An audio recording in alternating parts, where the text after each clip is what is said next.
കണക്കറിയില്ല, വജ്രത്തിന്റെ വ്യാപ്തി അറിയില്ല, അതിന്റെ മൂല്യധനം നിർണയിക്കാൻ കഴിയില്ല. ഇങ്ങനെ നിധി എന്ന് പറയുന്നതിന്റെ പ്രധാനപ്പെട്ട ഒരു സ്വഭാവം തന്നെ അതിന്റെ വില എന്താണ്, അതിന്റെ വ്യാപ്തി എന്താണ്, അതിന്റെ ആഴം എന്താണ് എന്ന് നിർണയിക്കാൻ ആർക്കും കഴിയില്ല എന്നതാണ് നിധിയുടെ പ്രത്യേകത. അല്ലാഹു സുബ്ഹാനഹു വ തആല പറയുകയാ, ഞാൻ അതേപോലെ അതാരാലും നിർവചിക്കാൻ കഴിയാത്ത, ഒരാൾക്കും വില നിശ്ചയിക്കാൻ കഴിയാത്ത, ഒരാളുടെയും ചിന്തകൾക്കോ അറിവുകൾക്കോ ഒതുങ്ങാൻ കഴിയാത്ത ഒരു നിധിയായിരുന്നു ഞാൻ. കുന്തു കൻസൻ മഖൂഫിയ, അങ്ങനെ ആരാലും അറിയപ്പെടാത്ത ഒരു നിധിയായി ഞാൻ ഇങ്ങനെ നിൽക്കുമ്പോ അല്ലാഹു പറയുകയാണ്, ഫഅറത്തു അൻ ഉറഫ, എല്ലാവരും എന്നെ അറിയണമെന്ന് ഞാൻ തീരുമാനിച്ചപ്പോ, അല്ലാഹുവിനെ അറിയുക എന്ന വിഷയം നാം ചർച്ച ചെയ്യുമ്പോ ആദ്യമായി അല്ലാഹു പറയുകയാ, ഫഅറത്തു അൻ ഉറഫ, ഞാൻ തീരുമാനിച്ചു എല്ലാവരും എന്നെ അറിയണമെന്ന്. അല്ലാഹുവിനെ, ഉടമസ്ഥനെ എല്ലാവരും അറിയണമെന്ന് ഉടമസ്ഥനായ അല്ലാഹു തന്നെ തീരുമാനിച്ചപ്പോൾ അല്ലാഹു പറയുന്നു, അല്ലാഹു എന്താ ചെയ്തത്? ഏതെങ്കിലും ഒരു വിളംബരം പ്രകടിപ്പിക്കുകയല്ല. ഏതെങ്കിലും അറിയപ്പെടാത്തൊരു കാര്യം അറിയണമെങ്കിൽ അത് പരസ്യമാക്കാൻ വേണ്ടി പലവിധ പോംവടികൾ നമ്മുടെ മുമ്പിലുള്ളതുപോലെ അല്ലാഹു പറയുകയാണ്, ആരാലും അറിയപ്പെടാത്തൊരു മഹാനിധി കുംഭമായി നിന്ന ഞാൻ ഫറത്തു അൻ ഉറഫ, എല്ലാവരാലും അറിയപ്പെടണമെന്ന് ഞാൻ തീരുമാനിച്ചപ്പോ, അങ്ങനെ എല്ലാവരും എന്നെ അറിയണമെന്ന വിദ്യയുടെ ഒരേ ഒരു ഭാഗമായിട്ടാണ് ഫഖലഖ്തുൽ ഖലായിക കുല്ലഹാ, ഈ പ്രപഞ്ചത്തിൽ കാണുന്ന അഖില ലോക ബ്രഹ്മാണ്ഡ കടാകത്തിന്റെ ഉള്ളിലിരുന്ന് കാണുകയും കാണപ്പെടാതിരിക്കുകയും ചെയ്യുന്ന ദിറ്റുകൾക്ക് ഗോചരവും അഗോചരവുമായ, ചേതനവും അചേതനവുമായ, ജീവനുള്ളതും ജീവനില്ലാത്തതുമായ കോടാനു കോടി സൃഷ്ടികള് ഞാൻ സൃഷ്ടിക്കാൻ തീരുമാനിച്ചെന്ന് അല്ലാഹു പറയുമ്പോ അല്ലാഹു സുബ്ഹാനഹു വ തആല പറയുകയാ, ഫഖലഖ്തുൽ ഖലായിക കുല്ലഹാ, ഈ പ്രപഞ്ചത്തിൽ എന്നെ അറിയാനുള്ള തീരുമാനത്തിന്റെ ഉപോത്ബലകമായി ഞാൻ ഈ ലോകത്തുള്ള മുഴുവൻ സൃഷ്ടികളെയും സൃഷ്ടിക്കാനുള്ള കാരണമതാ. ആകാശത്തെ സൃഷ്ടിക്കാനും ഭൂമിയെ സൃഷ്ടിക്കാനും ജിന്നിനെ സൃഷ്ടിക്കാനും മനുഷ്യനെ സൃഷ്ടിക്കാനും ലോകത്തുള്ള സർവ്വലോക കോടാനുകോടി ജീവജാലങ്ങള് അതിലേറ്റവും ഉത്തമനായി വലക്കത് കറംനാ ബനീ ആദം, അതിലേറ്റവും മഹാനായി ആദമിന്റെ മക്കളെ ഞാൻ സൃഷ്ടിച്ചതും എന്നെ അറിയാനാണെന്ന് അല്ലാഹു സുബ്ഹാനഹു വ തആല. മഴ അനുഗ്രഹമാണോ അതല്ല നിരാശയാണോ എന്ന് അറിഞ്ഞൂടാ. പക്ഷെ ഇപ്പൊ മഴ പെയ്യുക, ഇൻഷാ അല്ലാഹ് എല്ലാരും സൈഡിലോട്ടൊക്കെ മാറി നിൽക്കുന്നു. ഞാനിപ്പോ അടുത്ത് കടുവാപ്പള്ളി പ്രസംഗിച്ചു, നല്ല മഴയാ. ഇതിന്റെ പരിസരത്ത് പല ഭാഗത്തും മഴ പെയ്യുന്നുണ്ട്. എന്താ ചെയ്യുക? മഴ ഇപ്പൊ നിൽക്കുന്ന ഒരു 5 മിനിറ്റ്, 5 മിനിറ്റിനുള്ളിൽ മഴ നിൽക്കും ഇൻഷാ അല്ലാഹ്. എല്ലാരും 3 സലാത്തിൽ ഉറക്ക സല്ലല്ലാഹു അലാ മുഹമ്മദ്. എത്ര ഉറക്ക ചെല്ലുന്നു അനുസരിച്ച് ഇൻഷാ അല്ലാഹ് മഴ ഇപ്പൊ മഴ.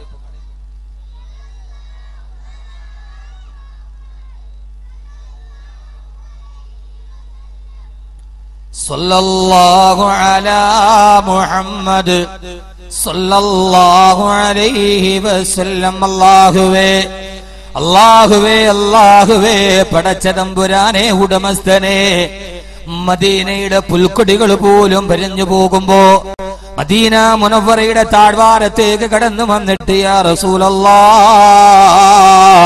ഹബീബായ നബിയേ, നാൽക്കാലികൾ വിശന്ന് കരയുകയാണ്, വയലേലകൾ വറ്റി വരണ്ടു പോവുകയാണ്, ഞങ്ങൾക്കും മഴ വേണം തിരുദൂതരെ എന്ന് മദീനത്തിന്റെ സ്വാർത്ഥവാക സംഘം പറയുമ്പോ ആകാശത്തേക്ക് റിസാലത്തിന്റെ വിരൽ ഉയർത്തിയിട്ട് അല്ലാഹുവേ അല്ലാഹുവേ അല്ലാഹുവേ, ചോദിച്ചാലും തളരാത്ത ഖജനാവിന്റെ ഉടമസ്ഥനെ തമ്പുരാനെ, ഈ ജനതക്കും മഴ വർഷിപ്പിക്കണേ എന്ന് ദുആ ചെയ്യുമ്പോ ഏത് റിസാലത്തിന്റെ പൂങ്കരങ്ങളാണോ, ഏത് റിസാലത്തിന്റെ നാവുകളാണോ കരത്തിന്റെ പുറകെ നാവിന്റെ റിസാലത്തിന്റെ നാവ് കൊണ്ട് മദീനയിൽ മഴ തിമിർപ്പിച്ച് വെയ്യവനെ തമ്പുരാനെ, അവസാനം മദീനയുടെ മലയോരങ്ങൾ മഴവെള്ളത്തിൽ തിമിർത്ത് കളിക്കുമ്പോ മദീനബിയെ യാ റസൂലല്ലാഹ്, അതേ മദീനത്തെ കോടി വന്ന് മദി നബിയെ ഞങ്ങൾക്ക് മഴ മതി, ഇത് നിർത്താൻ പറയൂ തിരുദൂതരെ എന്ന് പറയുമ്പോ അതേ റിസാലത്തിന്റെ വിരലുകൾ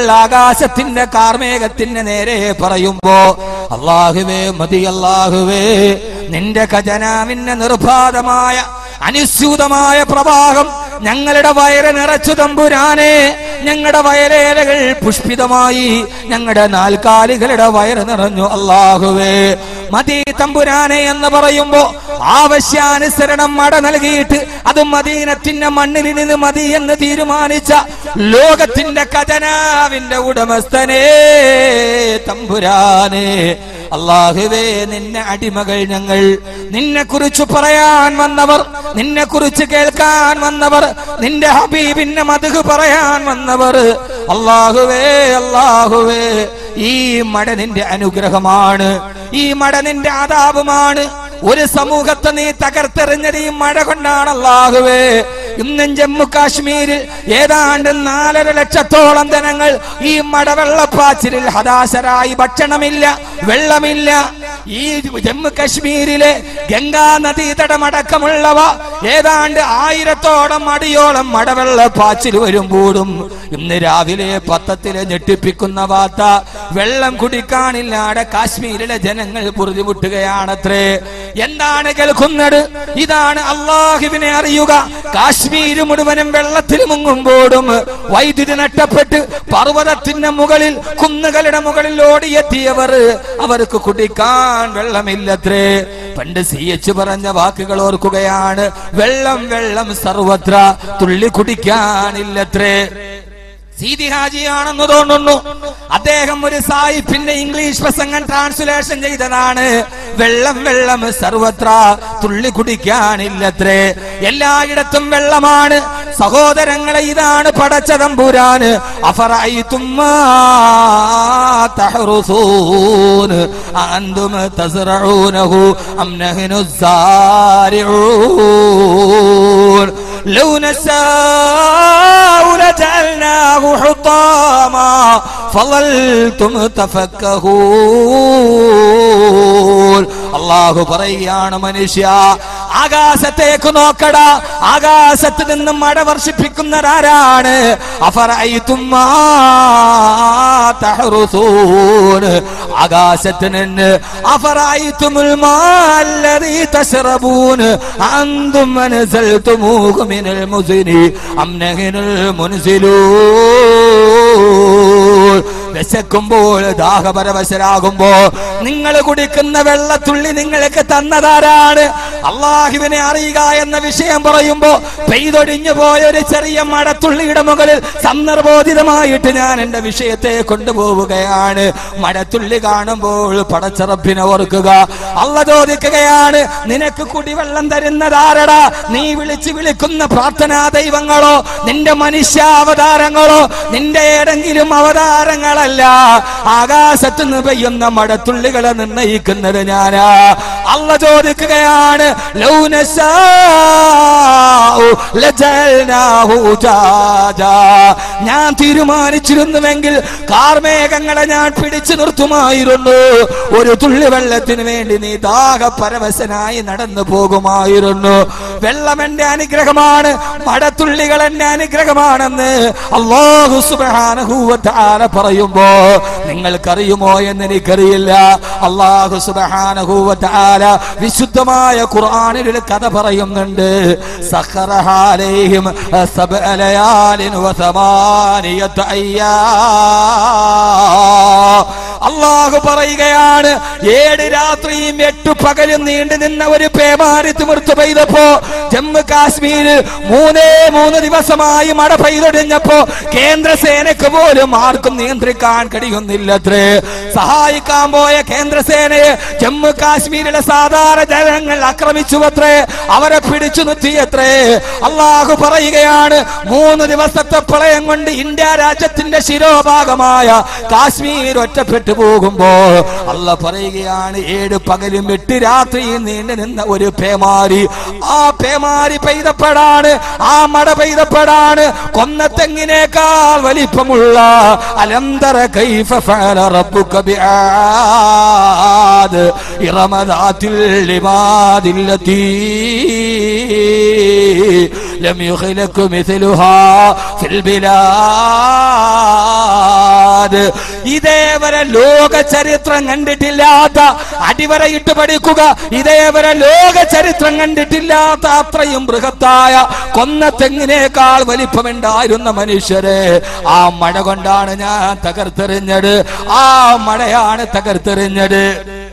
എന്നിട്ട് അല്ലാഹു പറയുകയാ, ഞാൻ ഈ പറയുന്നത് ഖുർആൻ മാത്രം. വേറൊരു ഭാഗത്ത് ഒരു സമൂഹത്തെ തകർത്തെറിഞ്ഞ കഥ പറഞ്ഞിട്ട് നിന്നേക്കാൾ വലിയ നെഞ്ചൂക്കുള്ള, നിന്നേക്കാൾ കരുത്തുള്ള, നിന്നേക്കാൾ വലിയവരായ ഒരു ജനതയെ തെമ്മാടിത്തരം കാണിച്ചപ്പം മഴ കൊണ്ട് നശിപ്പിച്ചവനാ ഞാൻ. അതുകൊണ്ട് വഖുലിൽ ഹംദുലില്ലാഹ്, ഖുർആൻ അറിയുമെങ്കിൽ ഓതുക. അല്ലാഹ് പറയുകയാണ് വഅംതർനാ അലൈഹിം മതറാ, അവർക്ക് ഞാൻ മഴ പെയ്തപ്പോ, ആ മഴ കൊണ്ട് ഞാൻ അവരെ തകർത്തെറിഞ്ഞപ്പോ മഴ പെയ്യുന്നത് കണ്ടാൽ വഖുലുൽ ഹംദുലില്ലാഹ്, നിങ്ങളെല്ലാം അൽഹംദുലില്ലാഹ് എന്ന് പറയണേ. ഏത് സമയത്തും മഴ പെയ്താലും പോരേടെ മുസ്ലിം ജമാഅത്തിന്റെ സംഘാടക സമിതിക്കുണ്ടാവാം, റബ്ബേ ഈ സമയത്തും മഴ പെയ്തു പോയല്ലോ, രണ്ടാമത് മാറ്റിവെച്ച പരിപാടിയാ, നഊദു ബില്ലാഹ് തോന്നുന്നുണ്ടാവും. ഞാൻ പറയുന്നു മഴ പെയ്യുന്നത് കണ്ടാൽ ആ സമയത്ത് നിങ്ങൾ പറയേണ്ടതെന്താ? ഞാനല്ല, അല്ലാഹ് പറയുകയാ വഖുലിൽ ഹംദുലില്ലാഹ് അൽഹംദുലില്ലാഹ് അൽഹംദുലില്ലാഹ് അൽഹംദുലില്ലാഹ്, സർവസ്തുതിയും നിനക്കാണ് തമ്പുരാനെ. എന്തുകൊണ്ടാ പറയേണ്ടത്? ശാസ്ത്രത്തിന്റെ കണക്കനുസരിച്ച് ഏറ്റവും താഴെയുള്ള മേഘം 10,000 കിലോമീറ്റർ മുകളിലാ നിൽക്കുക, ഏറ്റവും താഴ്ഭാഗത്തുള്ള മേഘം 10,000 കിലോമീറ്റർ മുകളിലാണ്. അവിടെ നിന്നൊരു മഴത്തുള്ളി താഴോട്ട് വരുമ്പോ 1 മണിക്കൂറിൽ 900 കിലോമീറ്റർ സ്പീഡിലാ ഒരു മഴത്തുള്ളി വരിക. ആ മഴത്തുള്ളി അതേ വരുന്ന സ്പീഡിലെങ്ങാനും നമ്മുടെ തലയിലെങ്ങാനും വന്നു പതിച്ചാ പൊന്നുമോനെ നിന്റെ തലച്ചോറ് ചിതറിപ്പോകുന്ന വേഗതയാ. അത്രയും വേഗതയിൽ അല്ലാഹു വിടുന്ന ഈ മഴത്തുള്ളി മനുഷ്യൻ താമസിക്കുന്ന ഭൂമിയുടെ 1 കിലോമീറ്റർ മുകളിലെത്തുമ്പോ 1 മണിക്കൂറിൽ 900 കിലോമീറ്റർ എന്ന സ്പീഡ് 1 മണിക്കൂറിൽ 7 കിലോമീറ്റർ ആയി കുറയുകയാണ്. ആ സ്പീഡ് കുറഞ്ഞ മഴത്തുള്ളിയാണ് നമ്മുടെ തലയിലെത്തുക. അപ്പൊ ആദ്യഗോത്രം തകർന്നതെങ്ങനെയാ?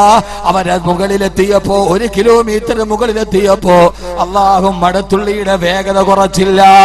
അതേ വേഗതയിൽ വന്ന മഴത്തുള്ളി തലയിൽ ചെറിച്ച തലച്ചോറ് ചിതറിത്തെറിച്ചു മരിച്ചപ്പോ അല്ലാഹു പറയുകയാണ്, നിങ്ങൾക്ക് ഞാൻ ആ സംവിധാനം ഒരുക്കി തന്ന് ആ മഴത്തുള്ളി 1 കിലോമീറ്റർ മുകളിലെത്തുമ്പോ വേഗത കുറച്ച് തന്ന എന്നെ വഖുലിൽ ഹംദുലില്ലാഹ്, നിങ്ങൾ സർവസ്തുതിയും എനിക്കാണെന്ന് പറഞ്ഞോ എന്ന് അല്ലാഹുവിന്റെ വിശുദ്ധ ഖുർആൻ.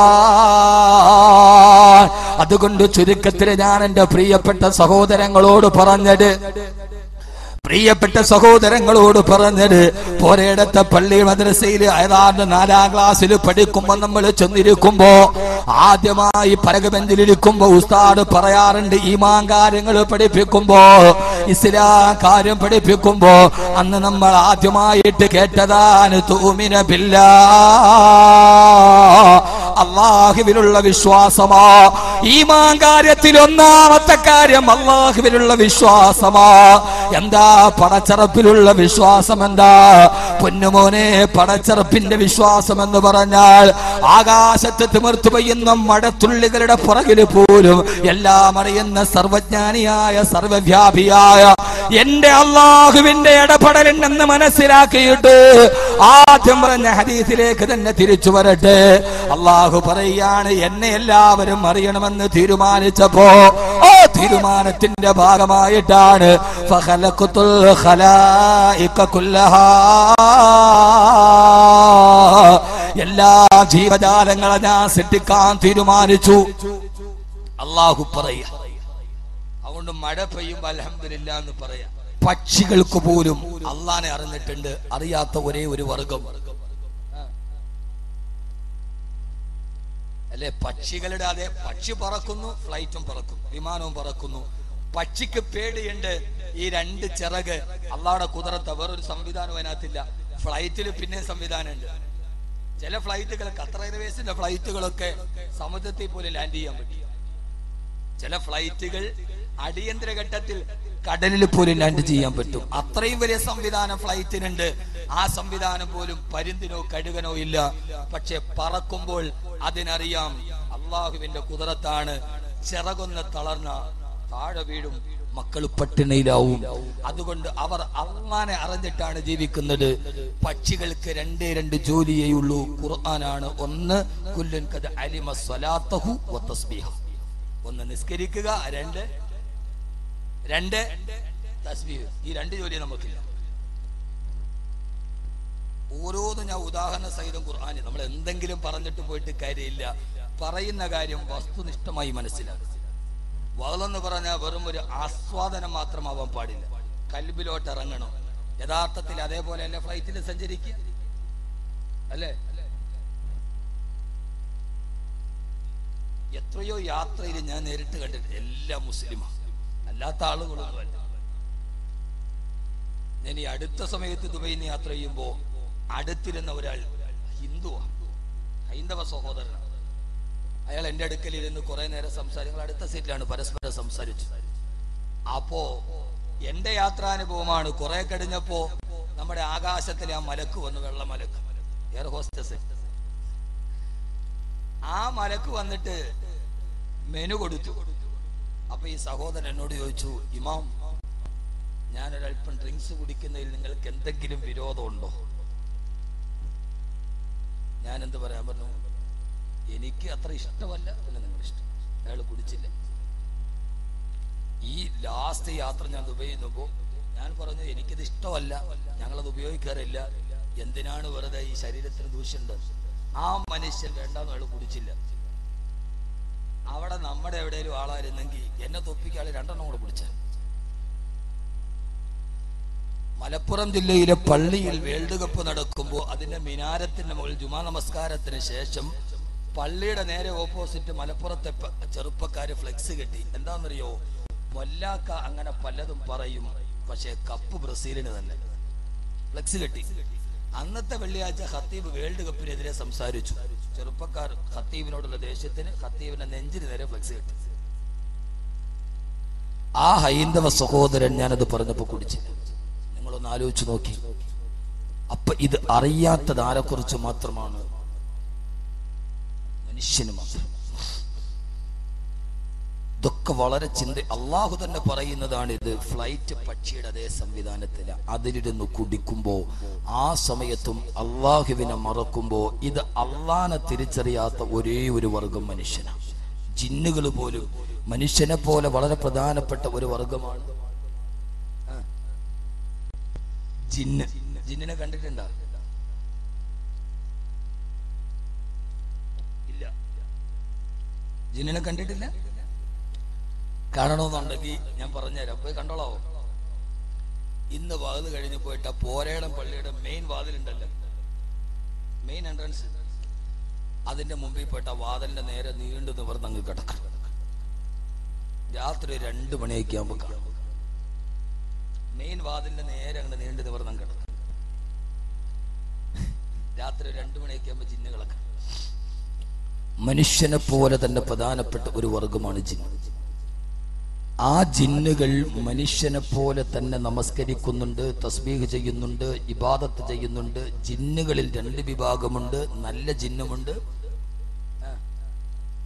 മോശം ജിന്നുമുണ്ട്. മനുഷ്യരിൽ തന്നെ നല്ല ആളുകളും തെമ്മാടികളും ഉള്ളതുപോലെ ജിന്നുകളിൽ നല്ല ജിന്നുമുണ്ട്, മോശമായ ജിന്നുകളുമുണ്ട്. ഈ മോശമായ ജിന്നുകളെയാണ് ഈ പലപ്പോഴും ചാത്തന്മാരെന്നൊക്കെ പേരിൽ സേവ നടത്തുന്ന ആളുകൾ മോശമായ ജിന്നുകളെ കുറിച്ചിട്ടാണ് ഇത് പറയുക. അതൊക്കെ വേറെ വലിയ വിഷയം. ആ വിഷയത്തിലേക്ക് നമുക്ക് തൽക്കാലം നടക്കണ്ട. പെണ്ണുങ്ങൾ സമാധാനമായിട്ട് ഉറങ്ങിക്കോട്ടെ രാത്രി. ആ ജിന്നുകളിൽ പ്രധാനപ്പെട്ട ഭാഗം